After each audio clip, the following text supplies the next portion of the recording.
Welcome to Shock to the Series. That blue hedgehog again, of all places. I found you, faker! Faker! I think you're the fake hedgehog around here. You're comparing yourself to me? Ha! You're not even good enough to be my fake. I'll make you eat those words! Hey guys, welcome to episode 9 of Shock to the Series, and at the eye of this one, we are going to take a look at the Sonic Adventure series. This series started on Dreamcast years and years and years ago, and found its way eventually to the GameCube. And you had Sonic Adventure DX, and you had Sonic Adventure 2 Battle, and those were the ones I played. I never played the Dreamcast versions. Really, I might have dabbled in them a little bit, but I didn't own a Dreamcast. The only Dreamcast I had access to was at a sort of summer camp facility near my house. So I never really, played these until a little later on. But of course, these games are kind of iconic for being some of the only really, really good 3D Sonic games, especially when you take a look at the likes of Sonic 06 and some of the other games have been as well received as we would have liked. Sonic Lost World is another one that comes to mind. Of course, some of the ones since then, like Sonic Colors and Sonic Unleashed, have had varying degrees of success just depending on what you liked. Same thing with, and now more recently, they've kind of gone through this change, and Sonic Forces and Sonic Mania centered around this one object, the Phantom Ruby. And Sonic Mania did really well, and unfortunately Sonic Forces didn't do as well, but I think it was definitely interesting.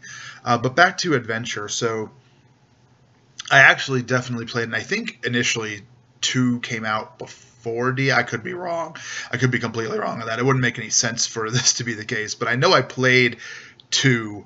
I know I played Sonic Adventure 2 Battle before I played Sonic Adventure DX, because I just remember, that, I was skateboarding down the streets, in the city long before I was wandering around the beach poorly. I feel like 2 definitely came across better than 1 did. There was rumored, I think, to be a Sonic Adventure 3, and I think that was actually what Sonic 06 ended up turning into, which, it makes us all sad when we think about Sonic 06. But I really like these games. They introduced a lot of memorable characters that still are seen very often today. You get a lot of one-shot characters sometimes in games. You look at the Mario series, there have been so many characters and things that have kind of come and gone, and you've never seen from them again. It's only the really popular characters that really stick around. And that's kind of generally the same thing for these games too, but there's a lot more of them. With the likes of Shadow the Hedgehog, Big the Cat came into these, and he's not really popular, but he's stuck around. And Omega is still here. Rouge the Bat is still here, all these years later. And, they've had varying degrees of success and popularity. Shadow even got his own game, which is something we'll address a little further down the line. Because I actually have a little bit of a soft spot for that game in particular. But so yeah, the Sonic games in general have you fighting generally some machination by the notorious Dr. Robotnik. I refuse to call him Eggman unless I just slip.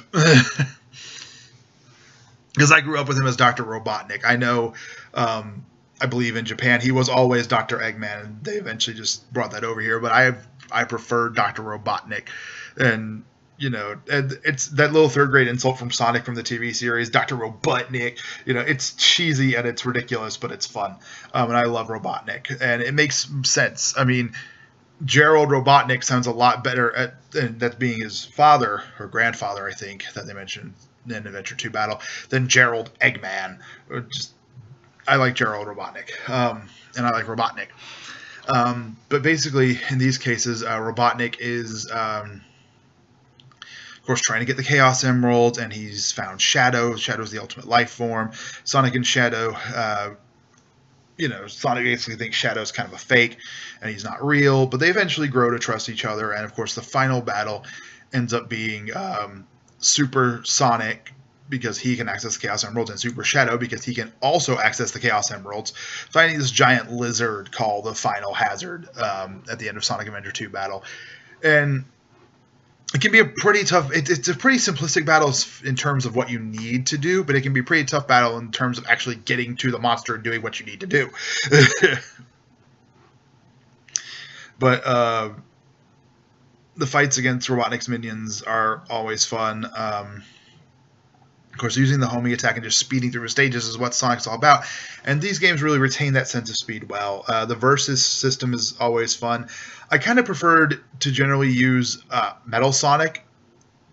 His speed helped me keep up with the other protagonists and antagonists you could use in the Versus mode, but I liked that the Black Shield was, even though it was his only special, it negated all the other specials. So if I timed it right, I didn't get hit by Chaos Spears. I didn't get hit by Sonic Winds. You know, it didn't help with the time stop, unfortunately.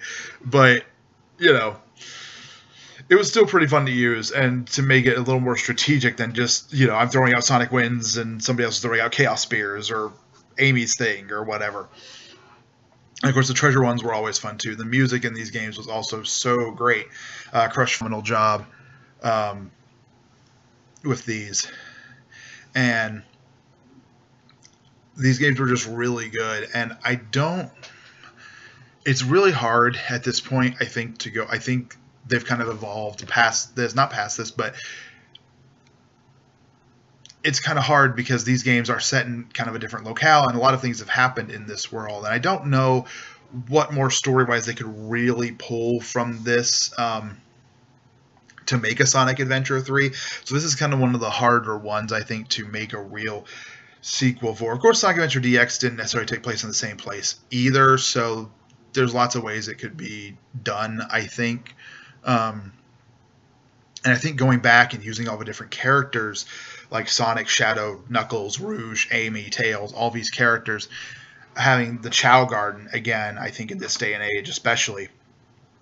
And I think having, like, and especially with the portability of things now, like the Switch, I think you could do a lot with a Sonic Adventure 3, just with a little effort. And I think that it's worth looking into.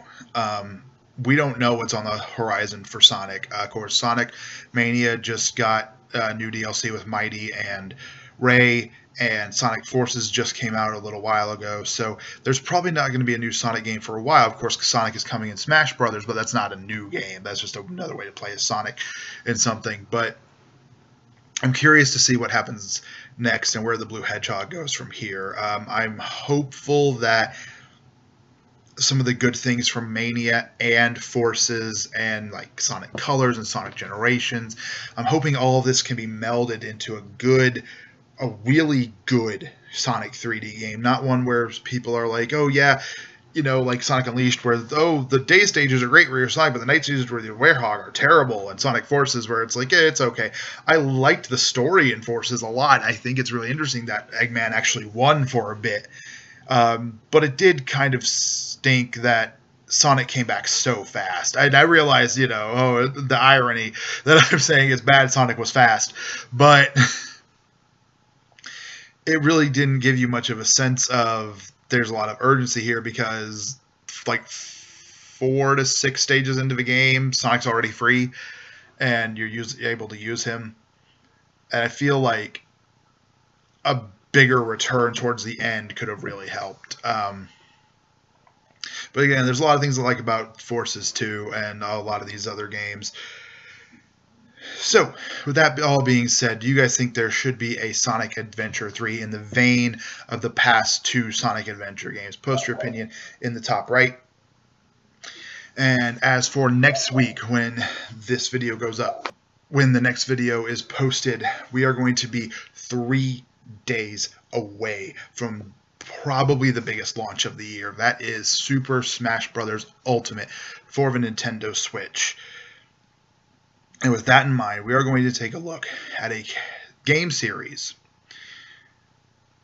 involving a character from Smash Brothers that has not gotten its due in a very long time.